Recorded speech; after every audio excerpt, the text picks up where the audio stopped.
In this vlog, we're going to be looking at the importance of emotional safety in order for there to be honesty in relationships. And as is often the case in these vlogs, we will be talking about lessons learned the hard way. Okay. Through experience of doing it the wrong way. Right. So when Angus and I first met, I was living quite a sheltered life. I had been finishing up my master's thesis, and so had spent almost the last year just working on that. I had finished all of my classes and I just needed to write the dissertation.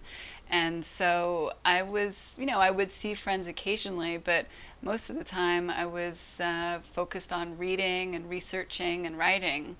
And one of the things that I was also really passionate about at that time was yoga and meditation. I had recently learned about it, discovered it, fallen in love with it. And so I had a yoga ashram just down the street from where I lived. And so I would get up at 4 o'clock every morning and head on over there and do 2.5 hours of morning sadhana, which was a really beautiful experience that I'm very grateful for. But what had happened during that time was so funny. I was thinking probably by the time you are doing morning sadhana, I'm coming home from a club. Yes.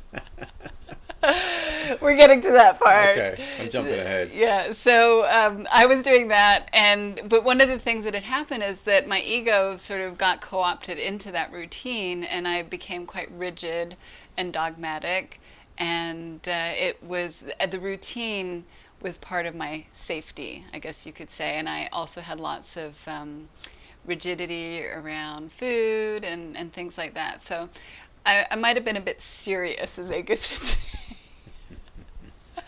And so then we met, and completely out of the blue, was not expecting to meet a fashion photographer from London in Toronto, Canada. And it just so happened that I was going to be moving to London. And so I fell head over heels in love with a fashion photographer who was coming home at 4:30 in the morning.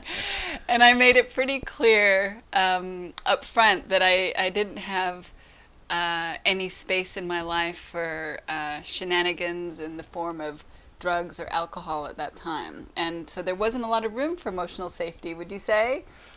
No, there wasn't. And to be honest, I think I'd reached a point where I felt, well, alcohol was never really part of the equation. Well, not really.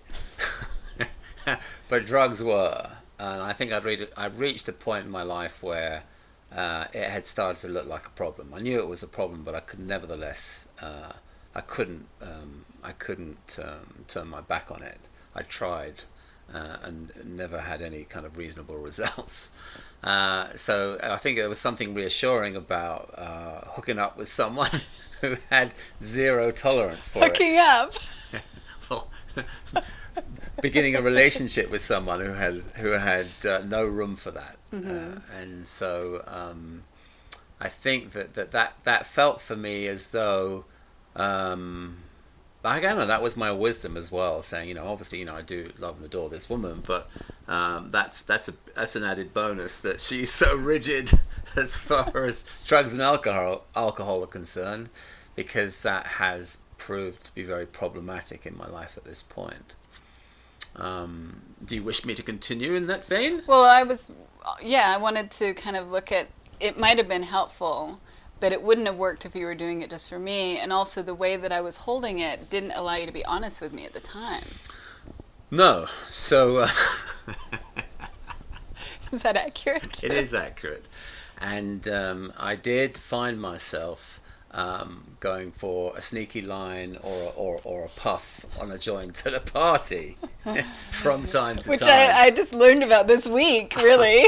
Right.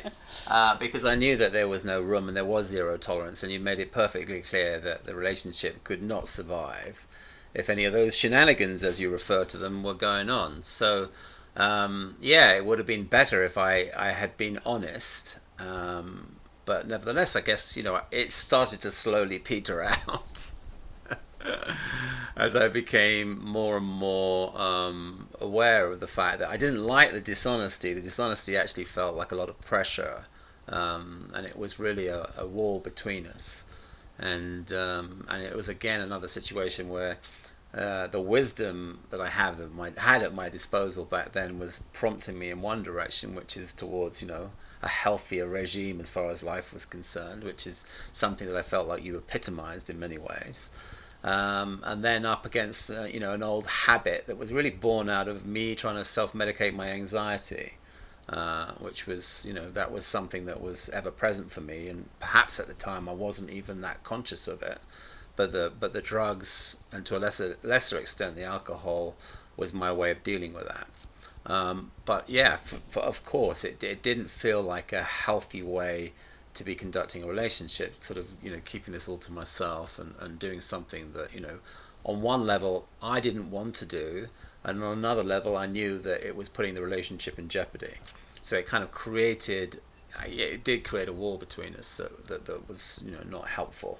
And you couldn't talk about any of the struggle that you were going through. So for one of the other things that I learned about was that because in England you mix the marijuana, or you did at the time, the marijuana with tobacco, that you were going through massive nicotine withdrawal and probably kind of irritable, and I wouldn't have even known what was going on for you. Yeah, no, I mean, in a sense, it's kind of, you can see how our relationship kind of got off to a tough start, because my self-medication, as far as my anxiety was concerned, was taken off the table. So what am I left with is my anxiety.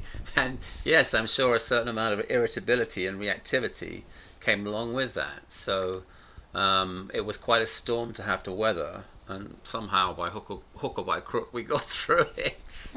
Yeah, so lesson learned, though, looking back and looking at how grateful I am to be married to you, and that I would have hated if I had ended the relationship, back then. I'm sure I would have been fine, but I'm very grateful to have had this life with you. But to see that the opportunity would have been to have an open dialogue, an open relationship, in terms of being able to, not an open relationship. I know that's another vlog altogether. That's a whole other vlog altogether.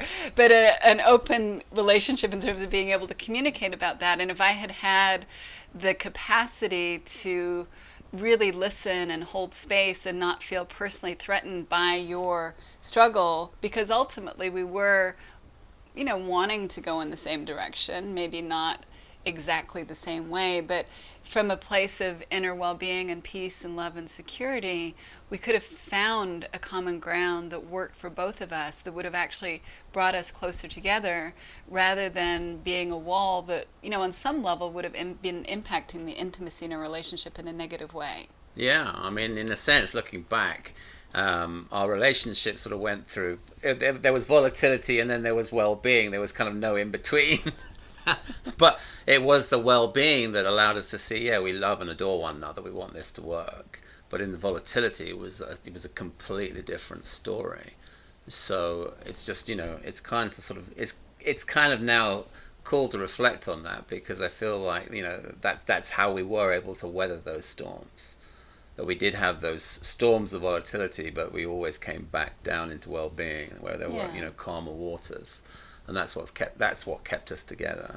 And in that place of well-being, it's possible to have those open conversations and to really hold space for difficult things to be shared. I mean, I know even recently things, learning about these things, like it's not always easy to hear some of these things, but to be able to hold space for it and to learn from it and to grow from it. And so really that's our encouragement to you, is to look at what is the level of emotional safety in your relationship, to be able to be 100% honest with each other, and see what's available in that level of vulnerability and openness. And if it's not there, look at what would support that. And really, it's not about the other person. It's very much to do with your inner stability, your capacity to be connected with your inner safety, that natural state of love that's in your heart. Are you able to reside there? And the more you're able to reside there, the easier it will be to have emotional safety in the relationship, to be able to have difficult conversations in a way that doesn't blow up the relationship the way it would have done for us. Amen to that. All right. Have a great weekend, everybody. A great weekend.